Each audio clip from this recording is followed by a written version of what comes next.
We'll continue with a panel discussion which should answer a question: how to create a successful portfolio of international real estate. We'll hear about the views of 4 panelists, and let me welcome here a person that was here already yesterday, Dritan Leka, from the CEO of Century 21. So if we have Dritan here, he's coming. I also welcome back Paul Kusmierz, CEO at Master Management Group. Dritan, welcome. Paul is coming as well. We should also have Josef Svets from Nordland here. Nordland, but I don't see him. If he's probably coming later, let me welcome here Mustafa Gürcafer from Proxy Real Estate, also North Cyprus. You may choose wherever you prefer. Great. And here it's again a chance for you to take part and ask questions via Slido or just by raising your hand. But for Slido, you just scan the QR code and you'll get to the application where you may ask questions throughout the discussion we are going to have here right now. So, while creating a successful portfolio of international real estate, what we should consider when selecting international markets for residential real estate portfolios. Paul, probably. Okay. Hi, everyone. Nice to be back. Thank you for having me. I made some notes because there's a million things, right? But I think when you're going to go into I guess the point of this conversation is people will be leaving their home markets. So, for example, if a lot of you are owners here in Prague, you might have 5, 6, 7, 8 apartments, and you're thinking you'd like to diversify, and you want to go into a new country, what are you looking at? That's what I'm assuming this conversation is about today. I think, and I made some quick notes, I want to make sure I cover them. I think economic stability is good. You're here, there's many places upstairs that are offering different countries. Some of the things you need to look at is how is the political and economic stability of the country? How is their currency performing? Is it stable? And those are some really important questions to ask yourselves when doing that. You want to make sure you're comfortable with the country you're going into.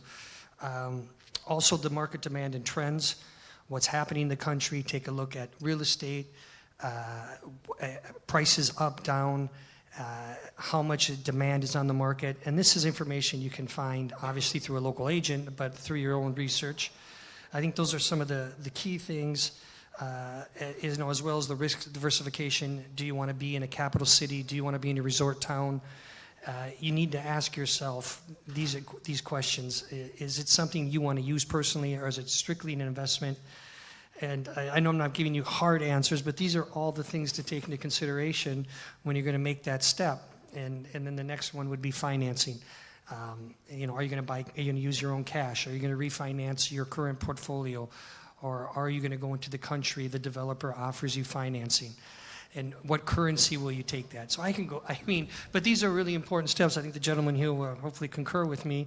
And when you know what you want, then you can focus on those areas, and then you can start to build a portfolio that you want that will give you the success. And last but not least, I would say when you do decide to buy and you're making that inquiry, you need to, and if it's going to be a rental property, that when you're buying from the developer, you're going to need someone to manage for you. And when you're dealing with that management, you need to bring up, do they offer painting, works that are going to have to be done to refurbish your apartment in 1 year, 2 years, so you can get those quotes done. Because when you're in a new country, unfortunately, people like to take advantage of foreigners everywhere. So you want to get those prices locked in, so your investment for the next 2 or 3 years. If you decide to repaint in 1 year or 18 months, what's the cost? When you buy the apartment, get the developer to lock that in for you. So I'm getting really maybe too deep, but those are some of the things I think you really need to consider, because it's a big investment. It's a new country. Thank you. Dritan or Mustafa, would you add something? I want to add just a few words. I totally agree with what the gentleman said before. I'd like to add the part that you have to understand taxation, of course, from the country that you are going to expand your portfolio. And after taxation, of course, to understand the logistics to move to that country. Because if you do not have good connections by plane or good connections by streets and everything else, it's difficult to manage the portfolio by yourself. And also in terms of logistics, what my colleague, Paul, okay, mentioned before, the fact that who is going to manage that portfolio you are buying to and you are investing to. These are the three things I'd like to add to Paul's word. Thank you. Also, the question is probably how much to diversify, how many markets is manageable, but we'll probably get to that. Each one of you represent North Cyprus, Poland, Albania. So, why should we choose, let's start with Cyprus, why should we choose North Cyprus? Is it a good place for real estate investment regardless the political factors? I was expecting this question, to be honest. While I agree on some of the points, maybe most of the points, I see Cyprus and many other islands different in this aspect. Now, as we are looking at the political situation, real estate is a business of its own. And when we are looking at investments, I think the most important stuff for us is that we need to first know about the taxes, we need to know that our investment is secure, and we need to have a great exit strategy, just in case we want to sell our apartment and move on to a different region. Now, our exit strategy is best guaranteed by the demand of the other countries in the current market that we have made the purchase. And that's why when I'm trying to sell Cyprus, I always talk about the exit strategy and how many people are already buying. Poland, you are representing companies from Poland, right? We have lots of clients from Poland. We have lots of clients from Croatia. We have clients from Lithuania. We have clients from almost every country in Europe.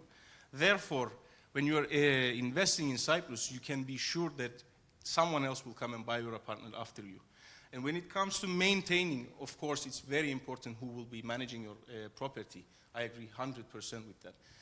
What I don't agree is that my type of investment is not more than 5-6 years' time where your apartment will start becoming a liability for you. So my best investment advice would be buy an off-plan, rent it for a couple of years, and then resell it until, for that time, that your apartment will be fully guaranteed because of the developer. They will be guaranteeing you 6 to 7 years of total, yes. And that you don't need to take care of your apartment before you sell it. So 5 to 6 years of time, you can just resell it. And I believe North Cyprus is not just for the money. It's not just for making the profit. It has to be multiple effects. It can be a safe place for you if the environment around you is not satisfying. It can be your holiday house.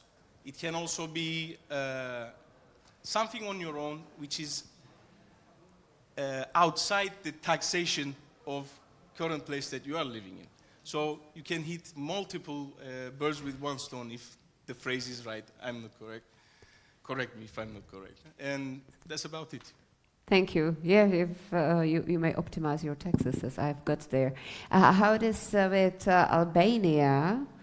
What does Albania offers? What key factors make it attractive destination? Well, of course, being in an island is really interesting, and it can change the total idea of life and perspective of life that we have. But since we are talking about investments and we should talk about numbers, I suggest that investing in a new country, investing in a development country with, I told you yesterday, double-digit growth in terms of pricing for stable for the last 5 years, and high demand from Poland clients, high demand from Czech clients, high demand from Hungarian clients, a high demand from Italian clients that are willing to live in Albania, makes Albania a very great opportunity to invest. So it's the money you put and the money you get. It's the food and living way that we have, social part. And the being safe part is also something very interesting. Our criminality rate are always going down. So this, I think, that makes Albania a very interesting place to invest. Paul, I think Poland is very different from North Cyprus as well as from Albania. So when Polish people look for an international portfolio in real estate, what risks do they consider mainly? Well, both gentlemen, as you see, the Poland has over 40 million people, very affluential people now with lots of money, and quite frankly, the Polish people are buying all over. I mean, they're buying in Portugal, they're buying in Spain, they're buying in Tenerife, they're buying in Georgia, they're buying in Albania. So I think and a lot of these people own a lot of properties within Poland, and they decided to diversify. So that's one of the reasons, quickly, I'm building a project in the mountain region in Zakopane, which has over 6 million tourists. And what's funny is we have a demand from Polish people, but we also have a demand from international people, which is pretty funny. Polish people are all buying everywhere. But what are they looking for? And I can tell you that I discussed some of those things at the beginning. Is they want to make sure that they don't have to deal with any issues. So that, taxation is important. Do you have to own for 3 years or 5 years or 7 years before you sell with zero tax? So some of the key things is do they like the place?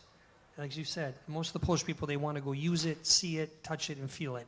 There's not a lot that buy off plan and never visit. So I was just talking to some of my colleagues upstairs from Wrocław, and they fly into Georgia. They had a plane with 15 people, and 90% of the people bought apartments. So they have money. There's a lack of apartments in Poland, and the prices in Poland have skyrocketed. So they're looking to go into a market where they think they'll get growth, stability, and they want to make sure there's no issues as management-wise. There is a question from our audience.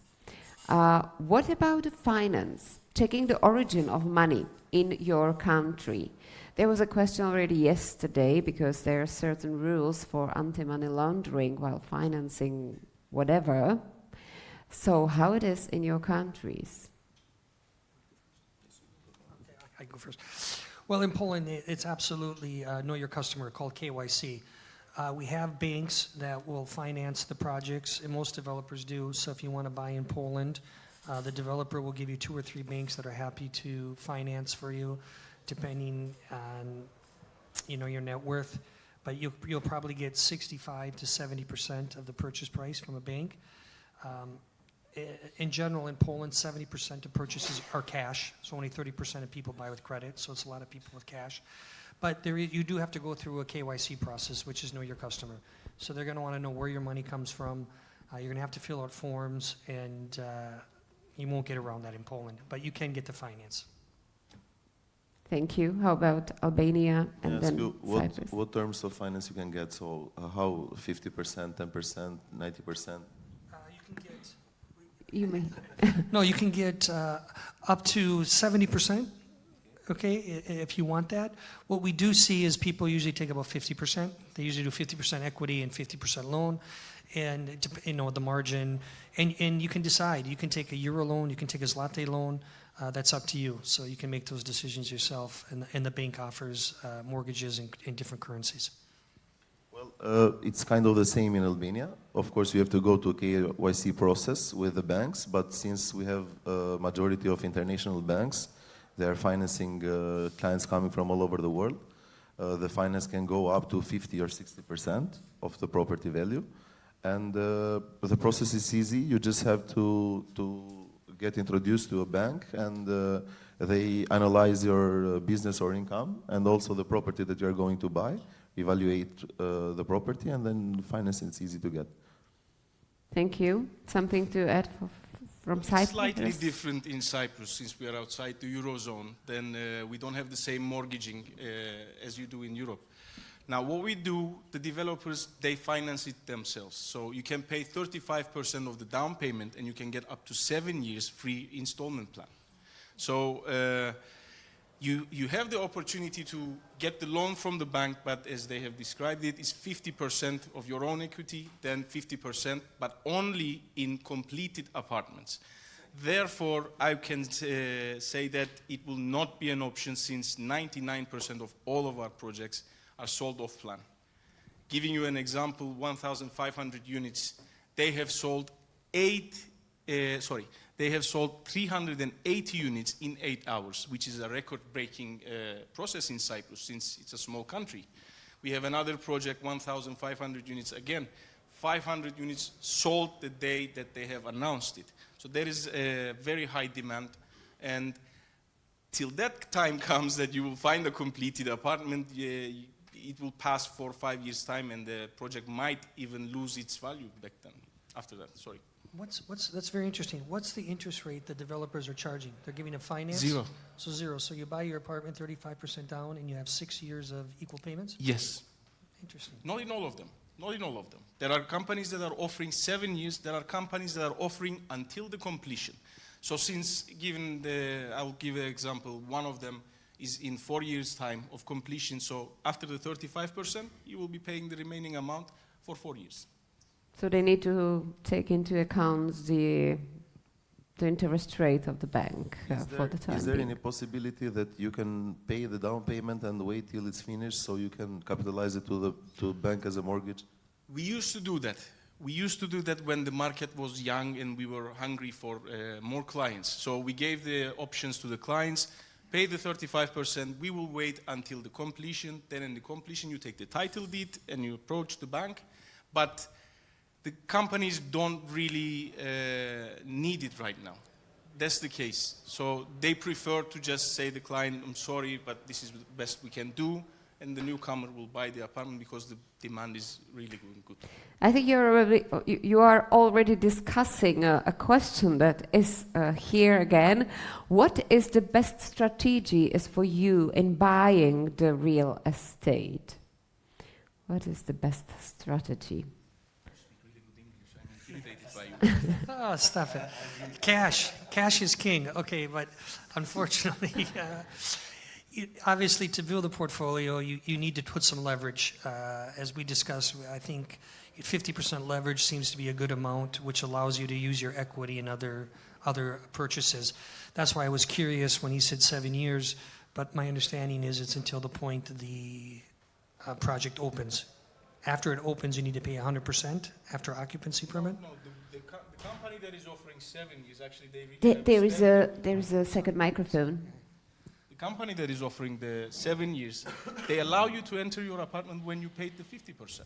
So depending on which process you bought your apartment, if the 50% is completed at the completion, then you can move in or you can rent it out and keep on paying your installments by your rent money.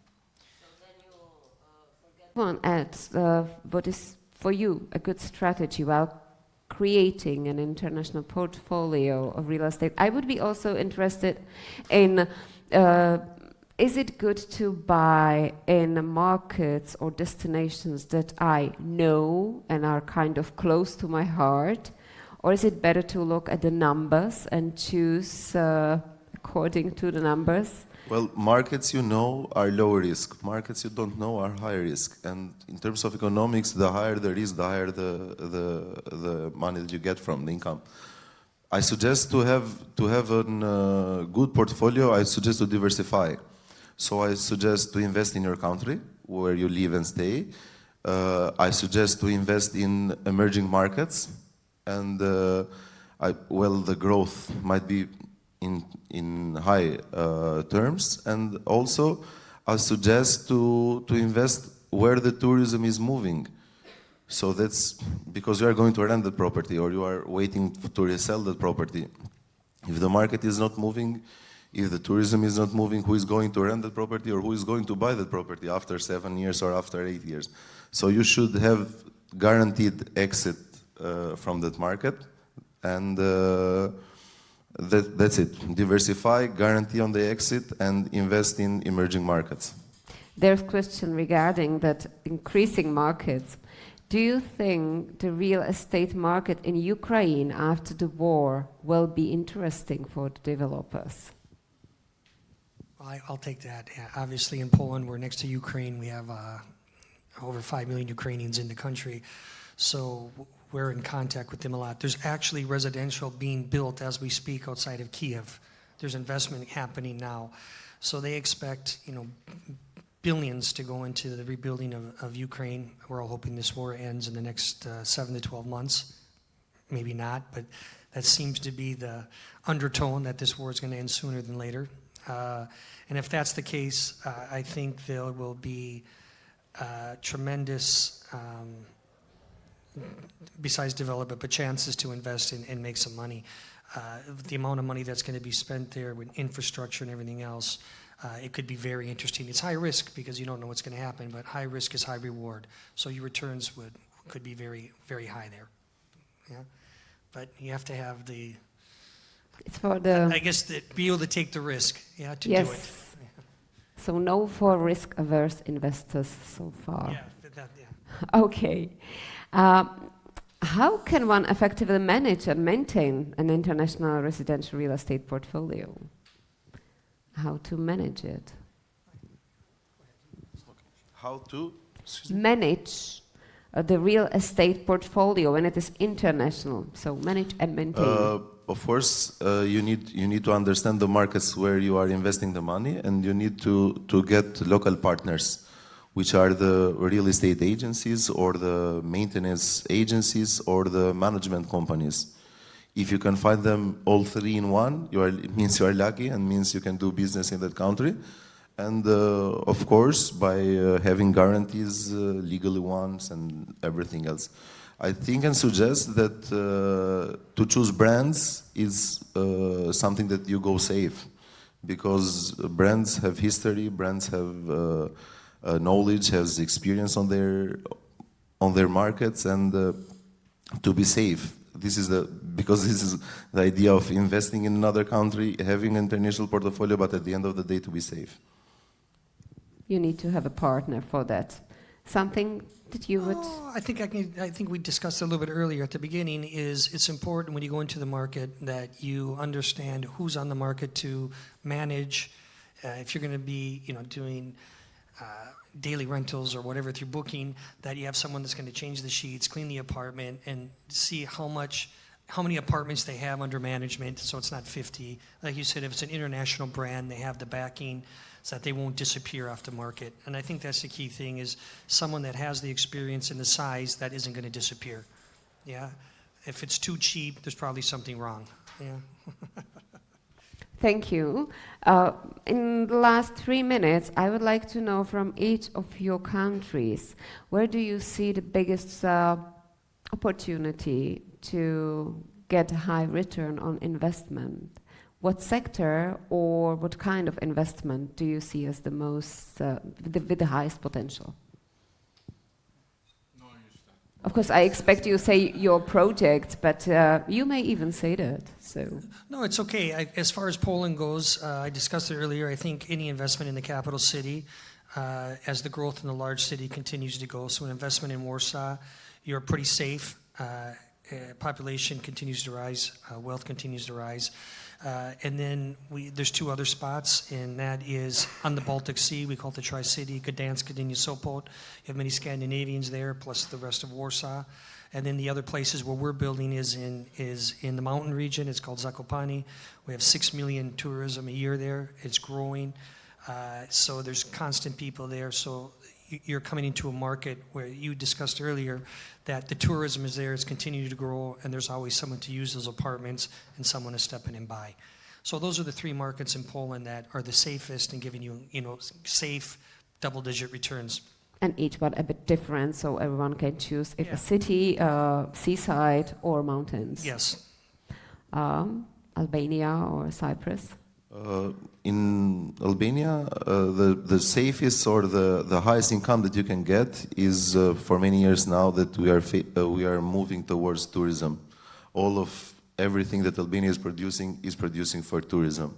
So I suggest strongly to invest in the seaside, especially the South Albania Riviera, which is paragonated to Maldives of the Europe, as we mentioned together yesterday.